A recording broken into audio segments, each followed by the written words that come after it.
with a good friend of mine. Hindi nga, good friend of mine talaga. And I am well aware na ngayong Pasko, so far, ang nakuha ko pa lang ay gamita So, dahil medyo gusto ko ng cozy lang na outfit. Kasi nga medyo aware ako sa nagain kong friendship. Ayoko na masyadong fit na damit. Pero gusto ko yung medyo fine dining kasi yung dinner tonight. So, gusto ko naman ako ay presentable. What?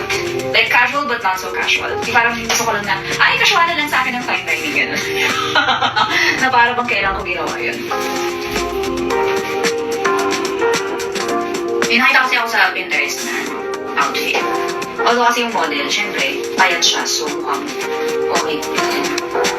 Pero sa akin, medyo borderline. Titahin na nga ang itsura nito. Pero i-accept natin kasi tita na rin naman ako. Tama. Talaga nga naman. Ayun, meron akong light jeans.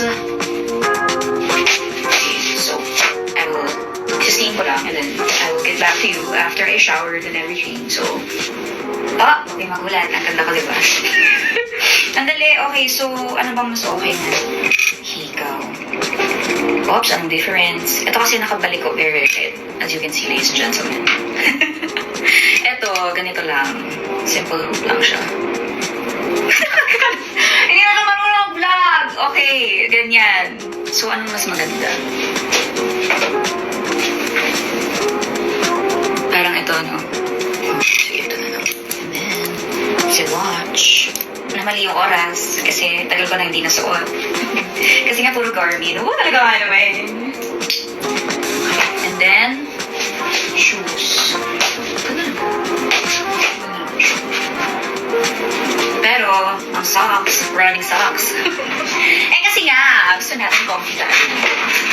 Nasabi ko ba kanina na kaya rin gusto ko na casual and comfy yung damit ko kasi bago ko mag-dinner, ako ay mamimili pa na ang mga laruan para sa aking mga tinda-anak. Yes, andun na po tayo sa edad na yun. So, mamimili pa po tayo ng mga regalo. And, mamimili rin ako ng gifts for Team Barbie. Pa-party kami bukas. And by party, that means morcon and caldereta. This is the final look. Final look talaga gano'n. Okay naman siya. Haba naman ako. Ito paano. Uy, fairness ha! Fairness sa'yo, Barbie ha. Talaga nga naman. Okay, so we are off to the mall. Anong oras tayo makakarating? Hindi tayo sure. Kasi mali nga pala ito. Nasa ba? Ito ay phone ko. Titahin na nga yan siya. Di na natin maikaila. So, anyway, I'm off to the mall. I'll see you guys later. Ayan, andito na ako sa mall. At napakaraming tao. Diyos ko naman. Kaya, ayan, mata na nga lang ang kita sa akin because I choose peace over pigs. Ems. Pag may agenda talaga ako sa mall, medyo hindi ko kayang pumicture kasi. Sorry naman. At ito ang gifts ko for Team Barbie. Sobrang effective sa akin ng planner. And feeling ko, nakakaswerte siya sa buong taon.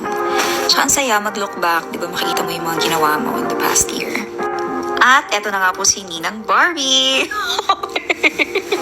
Pero in fairness naman, happiness ko na rin ngayon ang pagre-regalo sa mga bagets. So, okay, go ka na dyan. Okay, bayad na tayo and pag-gift wrap.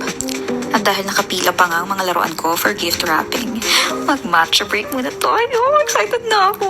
Sana masarap. Yes, masarap. Okay, done shopping.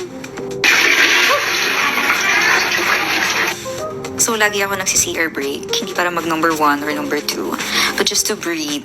Sa mask. Ay, yan, ganyan ako palagi. And then, I just go back out.